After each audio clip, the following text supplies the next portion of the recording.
This has been over a pattern of years. It's hard to trust him that any change is possible because he wasn't able to make any changes previously. And I don't want the only way to motivate change to be to actually tell him I want to break up. Like, why isn't it enough for me to say, I can't be happy in this relationship if we don't figure this out? Which I have said on a few occasions. I hear you, and some people are taking it to an extreme. Not everything is pathological, for sure. But it does sound like the car thing is common in abusive relationships and is to be taken seriously. And I think laughing at me when I bring it up and telling me that I am blowing it out of proportion probably would qualify as gaslighting. I don't think he's a narcissist. I think he is probably deeply uncomfortable addressing his emotions and isn't able to deal with his feelings well. The result is that he so badly doesn't want to reflect on anything that he instead chooses to push me away. Happening occasionally, it's human. Happening frequently for a period of a few years, not healthy for a relationship. At least not for me. I can't just sweep everything under the rug and pretend it's all fine all the time. I worry that even if he does go to therapy, which he's been very resistant to before this, it could be years before he's able to process his feelings well. And that's a gamble. And it's risking the fact that his aggressive behavior could escalate during that time.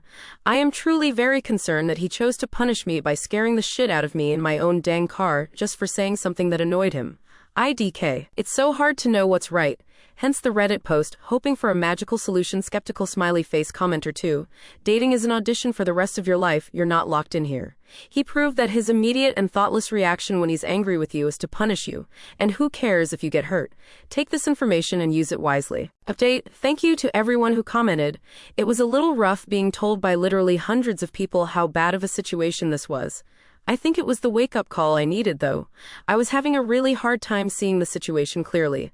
I knew his behavior was wrong, but I didn't have the language for what I was experiencing and didn't know what to do. Well, since this post, I filled in some friends and relatives on the situation.